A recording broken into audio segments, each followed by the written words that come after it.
अव्यक्त महावाक्यों का सार ज्ञान मोती। हम आत्माएं सूर्यवंशी में जाने वाली हैं या चंद्रवंशी में आने वाले हैं, इसकी पहचान कैसे होगी? बाप दादा ने सूर्यवंशियों की कुछ विशेषताएं सुनाई और चंद्रवंशियों की कुछ वीकनेस सुनाई।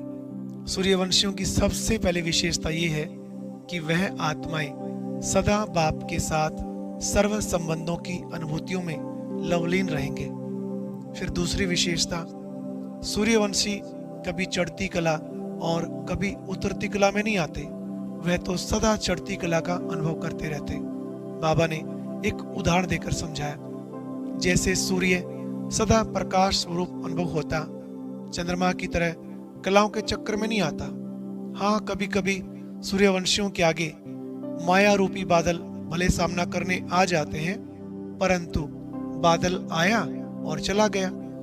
फिर अगली विशेषता, सूर्यवंशी सदा अपने स्वरूप को एक समान रखते हैं। बादल को देख उनका प्रकाश कम नहीं होता।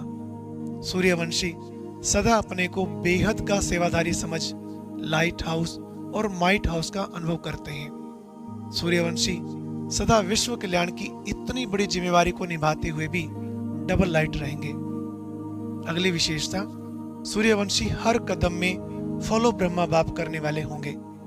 सूर्यवंशी सदा निश्चय बुद्धि होने के कारण निश्चिंत होकर रहेंगे। सूर्यवंशी सदा अपने प्राप्त हुए खजानों को स्वयं अर्थ नहीं लेकिन सर्वप्रति महादानी और वरदानी बन बांटते रहेंगे।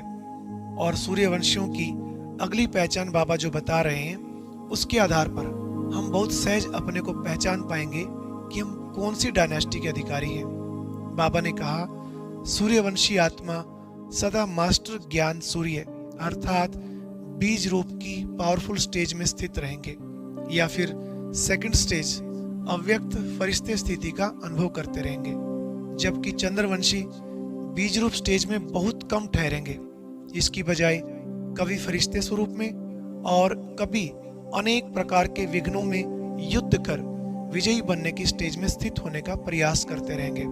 पुरुषार्थ में ज्यादा मेहनत लगने के कारण चलते चलते थक भी जाते हैं। कभी दौड़ लगाते हैं और कभी दौड़ लगाने वालों को देखकर खुद भी दौड़ना चाहते, परंतु दौड़ नहीं पाते। चंद्रवंशियों की स्थिति कभी कैसी बदलती रहती है, कभी महान और कभी साधारण, कभी समर्थ तो कभी व्यर्थ। कभी तो अपने को महावीर अनुभव करेंगे, फिर अगले ही पल कहेंगे कोई सहारा मिल जाए, कोई सहयोग मिल जाए तो हम भी आगे बढ़ जाएंगे। इस तरह लंगड़ाते हुए चलने का अनुभव ज्यादा करेंगे। और लास्ट में बाबा ने बहुत रमणीकता के साथ विशेष समझानी दी। बाप दादा ने कहा, हर एक ब्राह्मण ये चेक करे, क्या मैं सूर्यवंशी हूँ या चंद्रवंशी की स्टेज को पार कर सूर्यवंशी की बाउंड्री तक पहुंच गया हूँ। ऐसे तो नहीं कभी बाउंड्री के उधर कभी दूसरी तरफ, अब बाउंड्री को पार कर सूर्यवंशी बनूं, यही लक्ष्य हर एक का होना चाहिए। और अब यह एक बहुत अच्छी वीडियो भी जरूर देखें।